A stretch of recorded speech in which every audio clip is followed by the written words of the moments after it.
Am I normally on this side? I feel like I'm normally on the other side. No, that's fine. Really? Yeah. I feel like I'm usually on the right. Go, I'll show you. That would look really weird. Doesn't that feel weird? No, this that's feels, wrong. What are you talking about? I'm always on the left.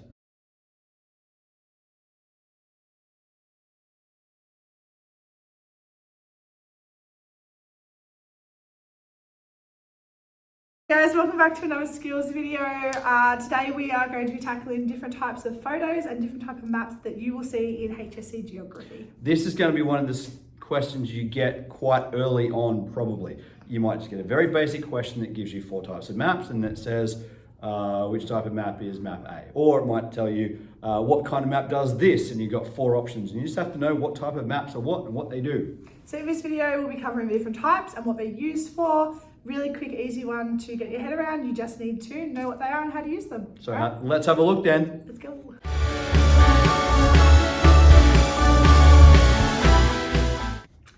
Okay guys, so there's lots of different maps you need to know about. The first one we're going to be going through is what we call a political map. And these are the ones you're going to be most common with outside of geography because they're the ones that tell us where places are. You'll encounter these more in general at day-to-day life than any other type of map. If you see one walking past on a wall, it's almost certainly going to be a political map. So we break the world into countries, states, cities, all of these kind of human locational things can be seen on a political map. And when you're looking at your HSC broadsheet, you'll often get one straight at top, source A, to let you know where you are. So if you've got this one's about Patagonia, the first thing they're going to use is a political map to show you where Patagonia is in the world.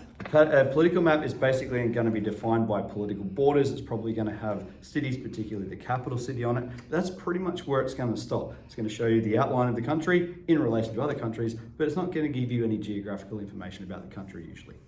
The topographic map, on the other hand, like that, the magic of CGI. Is it CGI? I don't know. It's just Photoshop. What? Just CGI. CGI sounds better. So a topographic map is the one you're going to be most familiar with as a geography student. It's the one you're going to be doing the most with in your geography skills exam.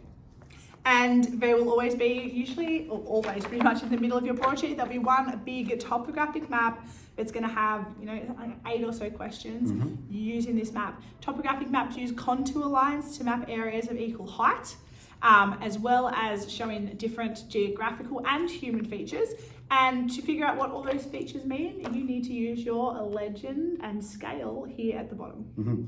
We do this because obviously not all maps can be like this cool one right here, which doesn't really come through in the video, but this is actually a 3-dimensional map that actually has imprinted the hills are actually hills on the map. But of course, if it's a 2-dimensional map, you just have to use some other way to show where the hills and valleys and peaks and troughs are. So we use contour lines. The next map that you'll be aware of is a cadastral map. You can see one here. Cadastral map. This is a common HSC question, and I put it up here. Here's a HSC question that you can see from the past. How'd you do that? That's amazing. I'm just so tech savvy. Yeah, cadastral maps that question is a good one. Are used for town planning and urban planning, and they show areas of land ownership. So as you can see on this map here, it's broken into little sections and it has lot numbers, who owns what lot, and you could look that up through council and see who owns that little piece of land. The way, the place you're going to see this most often is if you Google Maps something and like zoom right in, as long as it's not the satellite image, but you zoom right in so you can see where you're going. If you try to get to a place, that's going to be a cadastral map. The next map you need to be aware of is spelt like this, and it is pronounced Pracy. I've heard different pronunciations. That's what it is. It's the one with the P. You know what it is. It's a summary map. It's pulling out key features of the map that you need to use for a particular reason. So if it was a tourism map about golf courses in New South Wales, it may just be New South Wales with the different golf courses and highways that show you how to get there. You don't need to know all these other parts of New South Wales. You just want that information. Often they will just show land use, like what kind of thing is being done in that particular place. The most basic of all will just have, here is the city, this bit is a farm, this bit is the forest. And they might just show different shading or different colors or even different patterns to connote the different land uses there. They are one of the most basic forms of map that you're ever going to see. In the HSC, I've sent, we've all seen questions asking you what a Pracy map is, but we've also seen in the short answer you have to create one. So use the topographic map on your broadsheet and they will give you outlines of different areas and 2 points that you can find on your map, and you need to shade and colour in to show what the land use is between those 2 points. So that's a good one to practice. Absolutely. You might also have to use one to do a transect. So you might have like from point A to point B, and you have to do a transect of the land use, and you got a praxis map to go, well, first there's a swamp, and then there's a forest, and then there's a city, then there's a farm, and you have to put them in different shading or different colouring or something like that. Also, let us know down below if you're a geo teacher or if you're a student, how does your geo teacher pronounce it? Is it précis like this, or praxis Might be French. like this? Chloroplast. This is my favourite map. If you don't have a favourite map, are you even a geographer? Yeah. What's your favourite map? I can't go past Chloroplast. Yeah, It's really good. I also like Isoline. So a Chloroplast map uses colour or shading to show a single variable and how it changes across an area. Could be a country, could be the whole world. So for example, we could take population, break it into, population by this amount, and you can see this in this map here. And then depending on what colour shading you've got, that's what your population is for that country. I love this because it's a good way of getting information across very quickly, very clearly. The most common type or place you would have seen one of these is probably on the weather report, where it shows you how much it either did rain today or is likely to rain tomorrow. And the really like dark sort of purpley colours are heaps and heaps of rain. Very light blue, light green and stuff is not very much rain at all. It's just showing the same variable, rain, but in different frequencies. And you could do literally anything with a Chloroplast map, as long as it's a single variable. You could do the percentage of Newcastle Knights supporters in different Canadian provinces. That'd be real low. It's like, this is 0 to 1, this is 1 to 2. That's all there is. But you could pick any variable and you can make a Chloroplast map for it, which is fun. Absolutely. Important not to confuse them with praxis maps, because sometimes they can look similar. The difference is that in a praxis map, it's showing different types of land uses. In a Chloroplast, it's showing the same variable in different rates of something. Flow line. Another common one. Common type, yeah, we've seen it a bit lately in HSC. This uses arrows to show the flow of something in and out of countries and places. It is very, very commonly used right there. See, look at those arrows. That's amazing. It's most commonly used to note migration patterns generally. And trade. And trade as well, yeah. I was using one yesterday about the internal migration in Australia, and it just showed people flowing, or lines flowing between the states of Australia, and the increased thickness of line meant an increased movement of people across that particular border. Always measure. So get a ruler out and actually measure the arrows. Don't guess. Do not eyeball it. That was a big problem. You know who you are. I'm talking to some specific ex-students who know who they are, that eyeball. You reckon they're still watching? Yes, they are. They wouldn't miss it, of course. So down the bottom, it's like anything. It's like they'll have a key, and it's like 1 centimetre equals 5,000 people or something. 2 centimetre equals 10,000. And then, so you have to know exactly how thick the line is to know exactly how many people or whatever thing is moving. Okay, now that we've done our maps, we also need to know the different types of photographs. There are 4 that you need to know. They come up in the multiple choice. Usually, again, very early, might be question 1, 2, or 3, and it'll just be, hey, here's a photograph, look at this source. What type of photo is it? That's it. Yep. So let's go through them. The first one is the easiest one, and it is simply called a ground photo. That is a photo, and I really want you to pay attention to this next bit. It's a photo taken from the ground, like this. That's a ground photo. You take them all the time, every time you take a selfie. Yeah. Technically all selfies are ground photos. A ground photo. You're being a geography student even when taking selfies.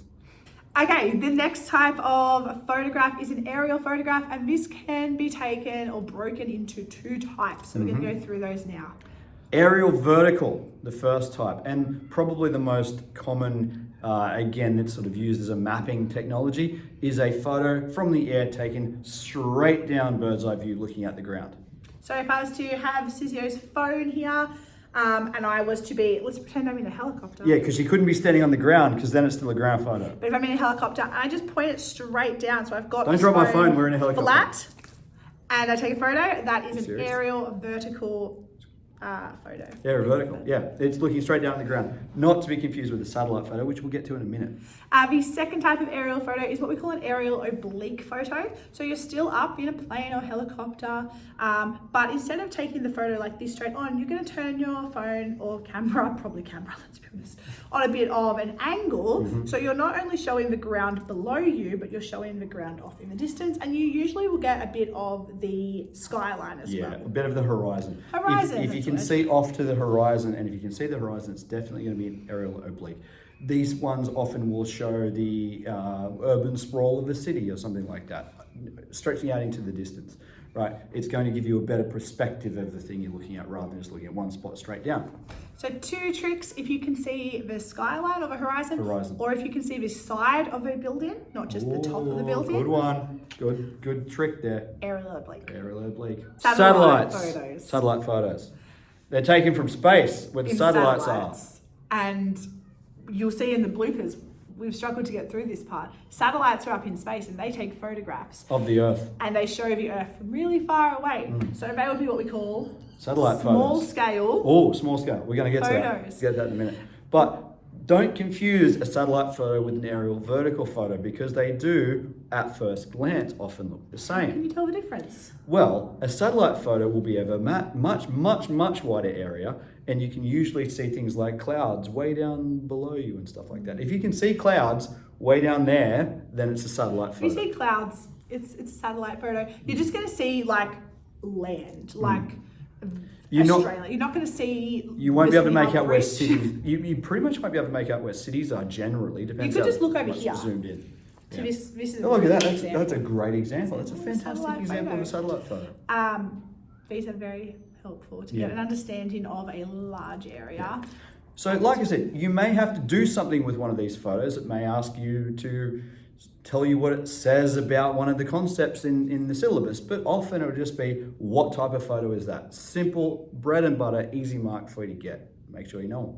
All right, one more thing you can get asked with maps and photographs combined is about small scale, large scale. If you need a refresher of how we do this, we have a video. We have a video. Which There it you is. can do on scale as well as small scale, large scale, if you Yeah. want to go through it in heaps detail.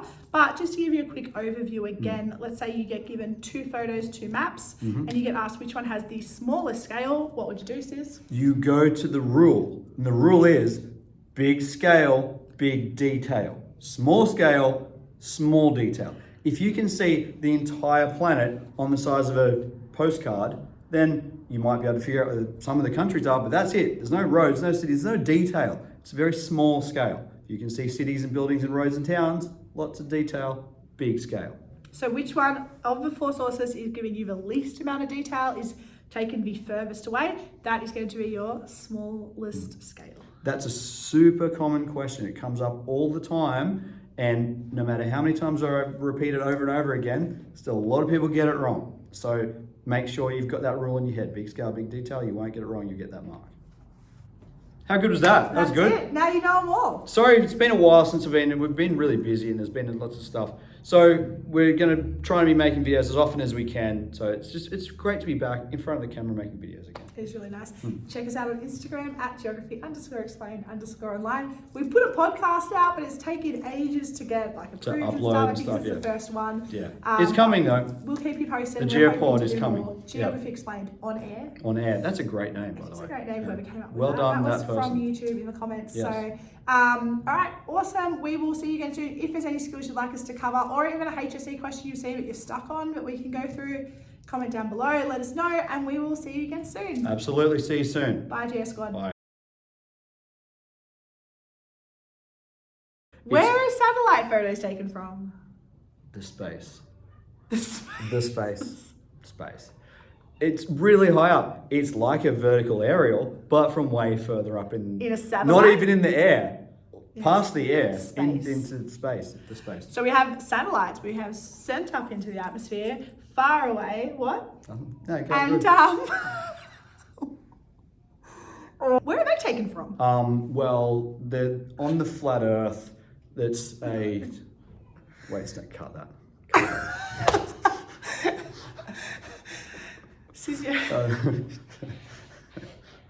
That's. You can't talk about flat What? Earth because kids will like never There's really like, live it down. They admitted it. They admitted the Earth is flat on a geography video.